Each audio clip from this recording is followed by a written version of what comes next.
Olá, sou a professora Leiliane e nós vamos dar continuidade, ao nosso projeto de empreendedorismo juvenil. Esta será a nossa sétima e última aula do nosso projeto e nós abordaremos o conteúdo da coleção de ensino sucesso da turma do nono ano. E o nosso sétimo capítulo fala sobre previdência, o futuro de grão em grão. O capítulo que encerra o nosso projeto ele é dedicado a pensar no nosso futuro como um resultado de inúmeros fatores, entre eles o nosso comportamento presente. Para isso, nós abordaremos conceitos como saúde financeira, patrimônio e previdência, que, por sua vez, estão conectados a outros conceitos previamente trabalhados, como orçamento, planejamento, processo decisório e investimentos.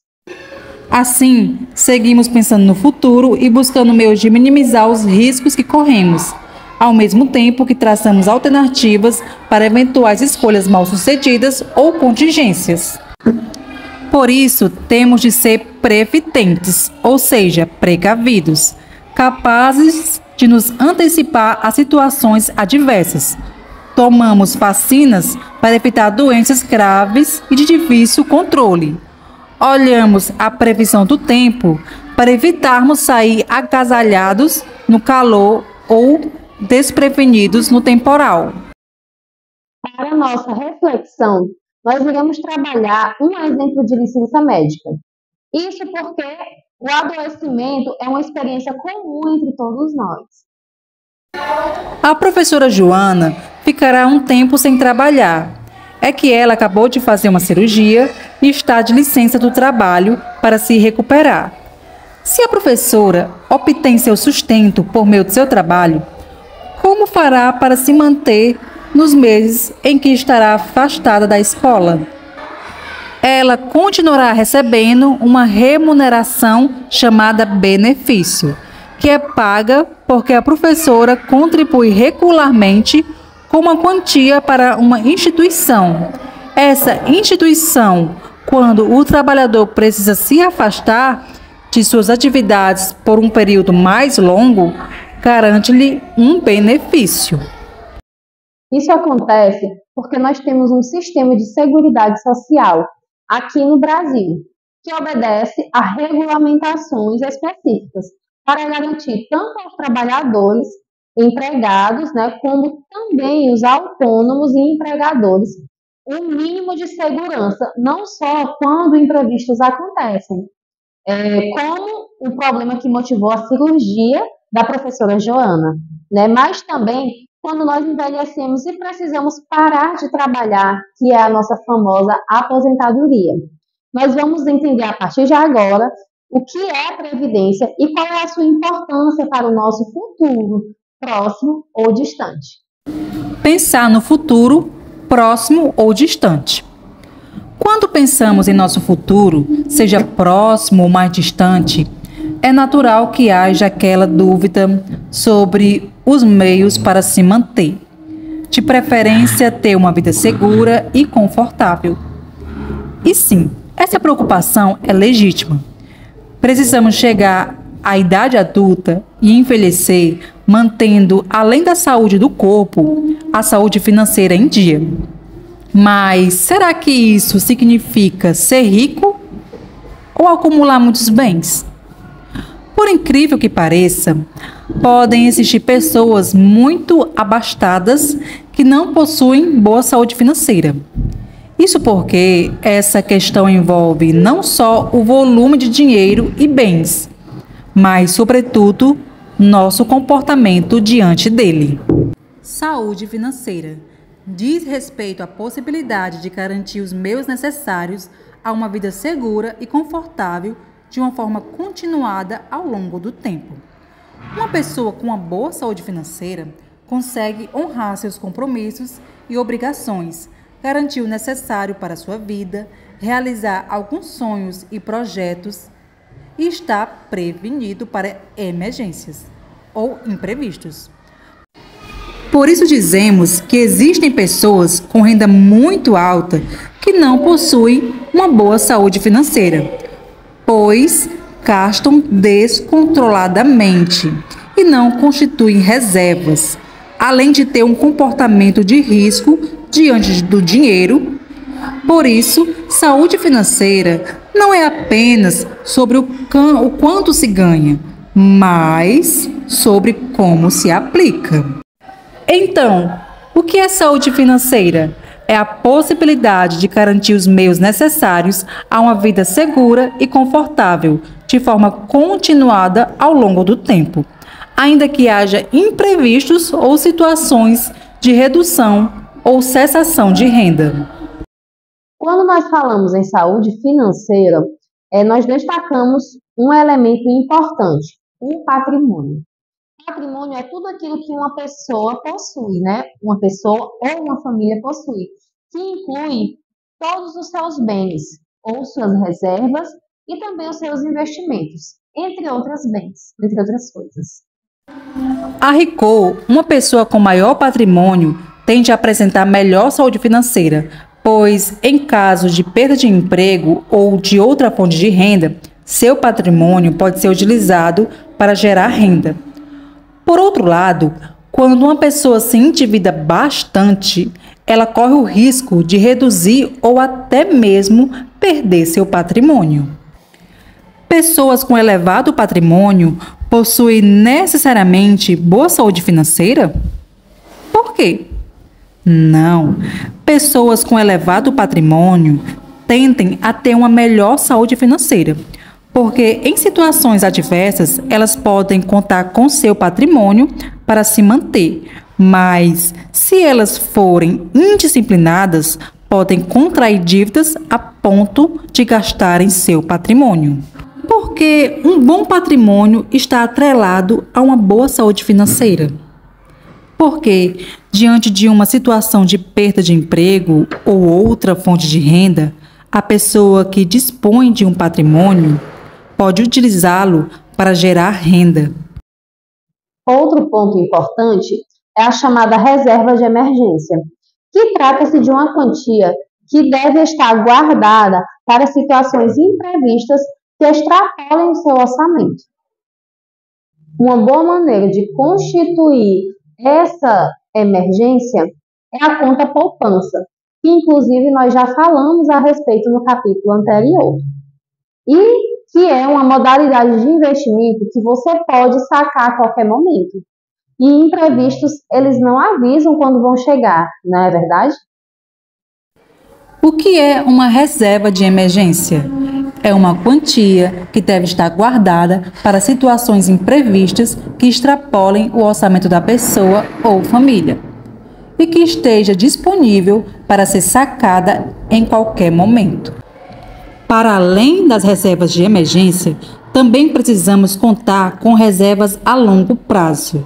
Um afastamento por doença por um período mais prolongado, uma perda súbita de vínculo empregatício ou até mesmo uma condição que impossibilite permanentemente o trabalhador de prosseguir sua vida laboral, o trabalho, exige que tenhamos alternativas para sobreviver.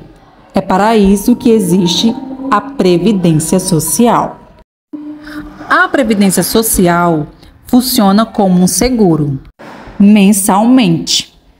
Todo trabalhador que possui vínculo empregatício com carteira assinada contribui para esse seguro com o valor que é automaticamente descontado do seu salário e que é proporcional a ele. Se um trabalhador não possui carteira assinada, isso não impede de contribuir, basta que ele tome a iniciativa de contribuir mensalmente. No Brasil, o Instituto Nacional do Seguro Social, INSS, é responsável pelo Sistema Público de Previdência. É para esse sistema que as contribuições automaticamente descontadas do salário do trabalhador seguem. E é a ele que o trabalhador recorre em casos de necessidades temporárias, doença, acidente, maternidade ou permanentes. Aposentadorias por idade, tempo de serviço ou invalidez, Existem no Brasil 2 regimes de previdência social: Regime Geral da Previdência Social, o RGPS, a qual os trabalhadores de carteira assinada são automaticamente vinculados, e o Regime Próprio de Previdência Social, RPPS, que atende a servidores públicos de diversas esferas. O que é a Previdência Social?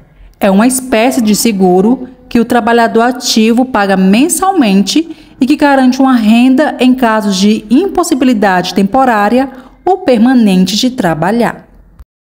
Só para você entender como funciona a nossa previdência. Vamos relembrar o exemplo da professora Joana. Ela precisou se submeter a uma cirurgia de emergência. Então, portanto, ela não tem condições de trabalhar, né, nesse período, temporariamente. Como Joana ela contribui mensalmente para a Previdência, uma vez que ela possui a carteira assinada, né, e a contribuição, nesse caso, ela é automática. Ela receberá um benefício mensal proporcional à sua contribuição e, portanto, à sua faixa salarial, certo? Enquanto ela estiver afastada, ela estará recebendo essa contribuição mensal.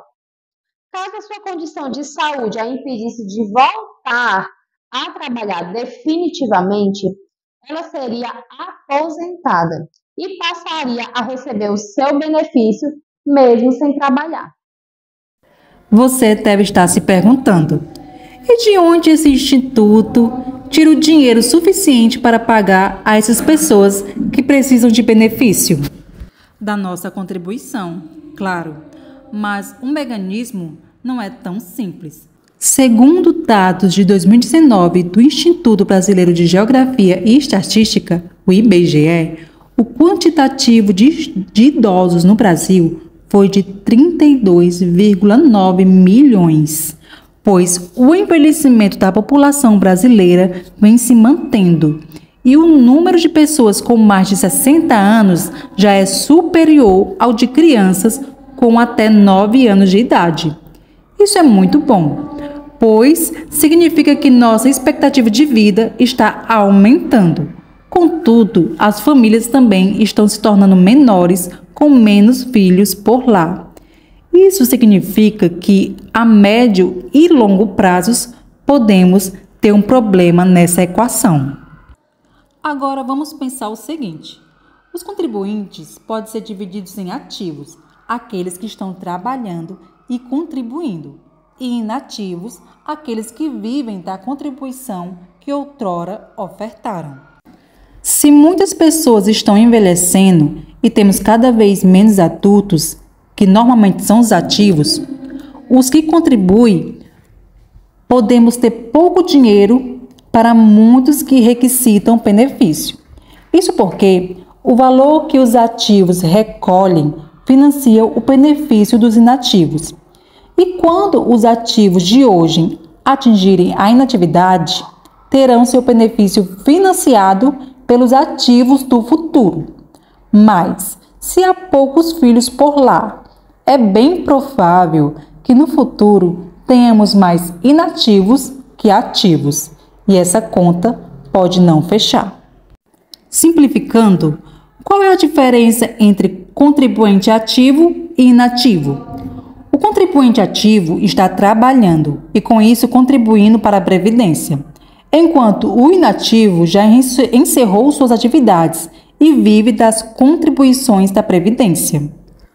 Por outro lado, algumas pessoas optam por aderir a um regime de previdência privada ou complementar.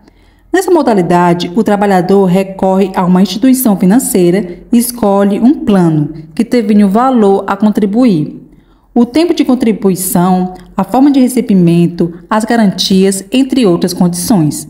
Mesmo que o trabalhador opte pela previdência complementar, ainda assim seu vínculo à previdência social e a sua contribuição mensal permanecem.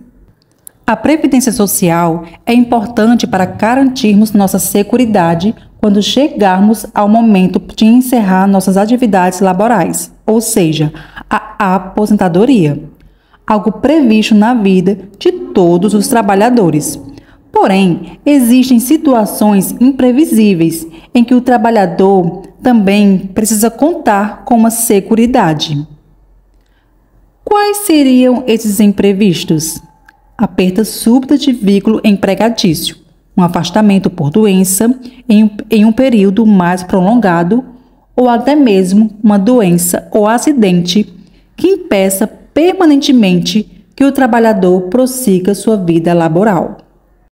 Depois de tudo isso, você deve estar se perguntando quando e por onde começar a investir, né, e construir esse futuro, ou deve estar achando que é bem cedo para iniciar. Não é bem assim. Antes de pensar em previdências e seguridade social, nós devemos pensar em uma cultura de prevenção. Por isso que o ponto de partida é cultivar uma boa relação, né, uma relação saudável com o dinheiro, praticar um planejamento e, se possível, poupar e investir um pouquinho da sua renda. A saúde financeira é, antes de tudo, comportamental. E isso nós podemos praticar desde sempre e diante das mínimas oportunidades do dia a dia, ou seja, a hora é agora. E chegamos ao final do nosso projeto. Eu espero que vocês tenham gostado e tenham aprendido bastante durante esse período. Até logo!